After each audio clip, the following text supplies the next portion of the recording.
नमस्कार, ये आकाशवाणी है। अभी आप मनोज कुमार शर्मा से समाचार सुनेंगे।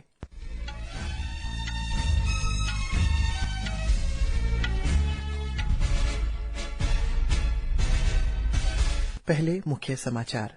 केंद्रीय मंत्री अमित शाह ने कहा, साल 2027 से पहले 2 करोड़ से अधिक किसान जैविक खेती से जुड़ जाएंगे। विधानसभा चुनाव के तहत मिजोरम और छत्तीसगढ़ में प्रत्याशियों के नामांकन वापस लेने का आज आखिरी दिन। दिल्ली में वायु गुणवत्ता खराब से भी बदतर, आज AQI का सूचकांक रहा 306। शारदीय नवरात्रि, भारतीय प्रवासियों में महानवमी की उमंग व भक्ति भावना में डूब गए हैं परदेश।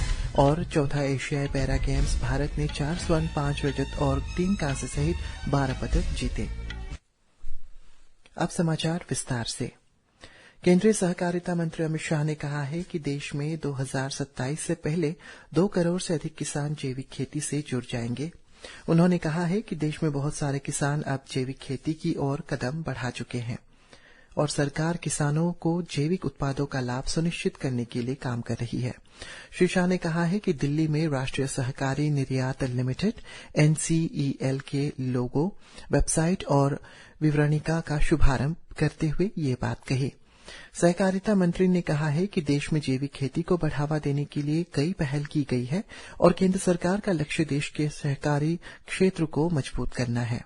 श्री शाह ने कहा है कि सरकार का उद्देश्य कृषि निर्यात को बढ़ावा देना और किसानों को सशक्त बनाना है।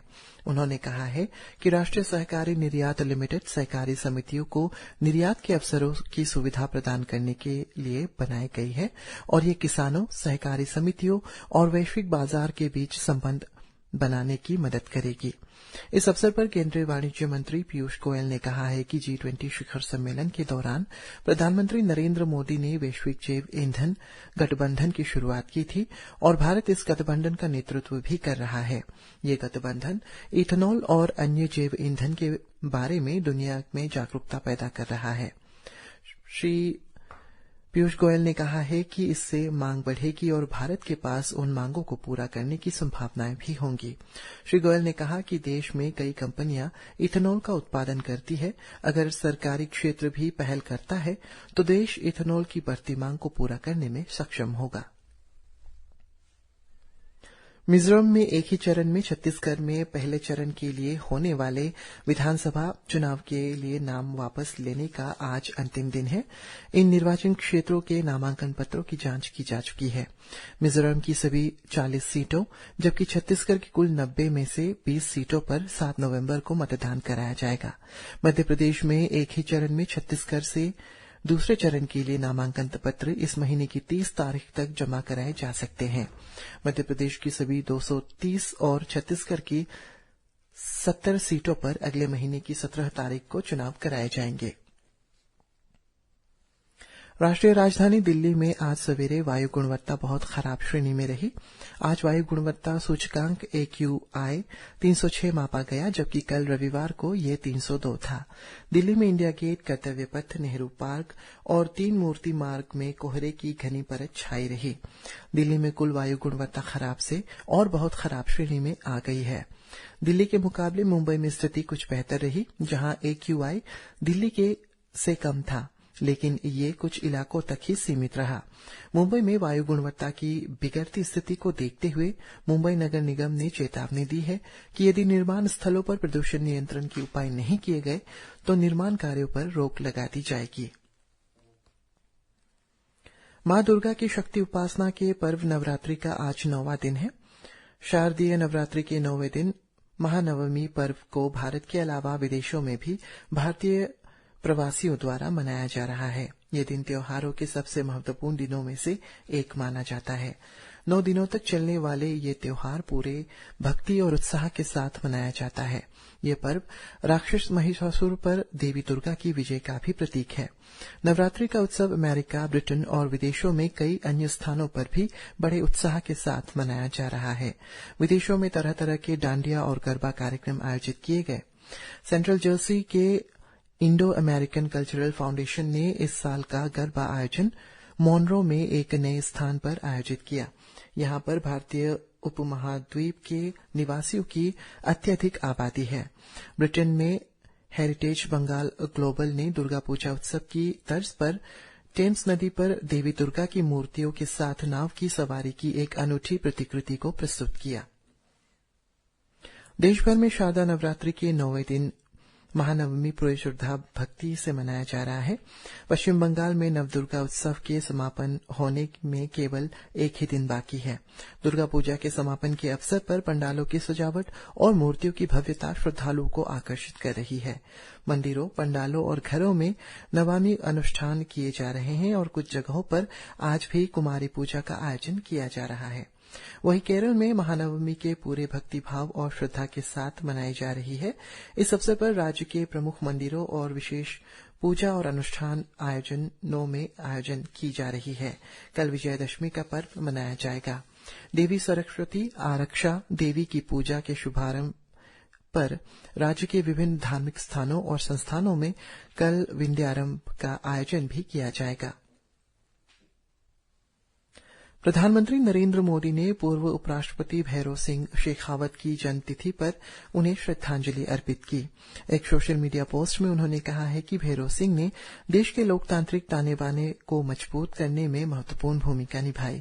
श्री मोदी ने कहा है कि उनका कार्यकाल संसदीय चर्चा और बहस के मानकों को मजबूत करने की उनकी प्रतिबद्धता के लिए याद किया जाता है।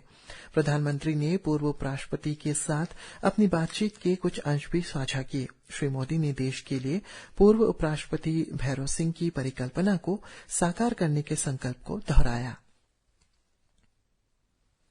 केंद्रीय मंत्री मनसुख मांडविया ने अहमदाबाद के पास लोथल में राष्ट्रीय समुद्री विरासत परिसर में काम की प्रगति के बारे में एक समीक्षा बैठक की अध्यक्षता की। मुख्यमंत्री भूपेंद्र पटेल भी बैठक में शामिल हुए। श्री मांडविया ने मुख्यमंत्री के साथ परियोजना स्थल भी गए। राष्ट्रीय समुद्री विरासत परिसर NMHC 400 एकड़ भूमि पर स्थापित किया जाएगा तथा लोथल में सिंधु घाटी सभ्यता के प्राचीन गोदी में 5000 पुराने इतिहास को प्रदर्शित करेगा।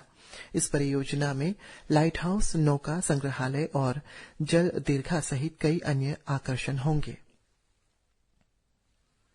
वाणिज्य और उद्योग मंत्री पीयूष गोयल सऊदी अरब के रियाद में कल से शुरू हो रहे भविष्य निवेश पहल सम्मेलन में भाग लेंगे। 2 दिन के इस कार्यक्रम में श्री गोयल सऊदी अरब के ऊर्जा मंत्री शहजादे अब्दुल अजीज बिन सलमान उल साउद सहित कई मंत्रियों के साथ मुलाकात करेंगे। श्री गोयल सऊदी अरब के विदेश मंत्री के साथ जोखिम के अवसर तक नए औद्योगिक नीति युग में उभरती अर्थव्यवस्थाओं के लिए रणनीति विषय पर एक सत्र की सह अध्यक्षता भी करेंगे। वे भारतीय समुदाय के लोगों के साथ संवाद भी करेंगे। श्री गोयल विश्व के कारोबारी प्रमुखों और बड़ी कंपनियों के मुख्य कार्यकारी अधिकारियों के साथ भी मुलाकात कर सकते हैं। विदेश मंत्री डॉक्टर एस जयशंकर ने कहा है कि भारत की G20 की अध्यक्षता शांति संतुलन बनाने और वैचारिक खाइयों को पाटने में सफल रही है और यह कार्यकाल आशा से अधिक अच्छा रहा। आज दिल्ली में नेहरू पार्क में G20 वृक्षारोपण कार्यक्रम को संबोधित करते हुए उन्होंने कहा है कि सतत विकास का लक्ष्य हरित विकास समझौता, महिलाओं के नेतृत्व का विकास, डिजिटल सार्वजनिक बुनियादी ढांचे को समर्थन और पर्यावरण के अनुकूल जीवन शैली को बढ़ाना है। उन्होंने कहा है कि पिछले महीने नई दिल्ली में हुए G20 शिखर सम्मेलन को प्रमुख निष्कर्ष रहे हैं। श्री जयशंकर ने कहा है कि शिखर सम्मेलन के अंत में सतत विकास और विकासशील देशों के समर्थन का प्रभाव संदेश गया है। चीन के हंगझाओ में चल रहे चौथे एशियाई पैरा गेम्स में भारत ने अपने अभियान की शुरुआत 12 पदक जीतकर की, जिनमें 4 स्वर्ण, 5 रजत और 3 कांस्य पदक शामिल है। निशानेबाज अवनी लेखारा ने 10 मीटर राइफल स्पर्धा में चीन के जोंग इन से खिलाफ 2.1 अंकों से अंतर पर स्वर्ण पदक जीता। 5 मीटर मिक्स पिस्टल स्पर्धा में 16 वर्षीय रुद्रांशा खंडेलवाल ने रजत पदक जीता। T47 श्रेणी में पुरुषों की ऊंची कूद स्पर्धा में निषाद कुमार ने स्वर्ण पदक जीता। उन्होंने 2.02 मीटर की इस कूद में एशियाई खेलों का रिकॉर्ड तोड़ा। इस स्पर्धा में रामपाल और चीन के होंगजी चेन रजत पदक से बराबर में रहे। महिलाओं की केनोइंग प्रतिस्पर्धी में प्राची यादव ने देश के लिए पहला रजत पदक जीता।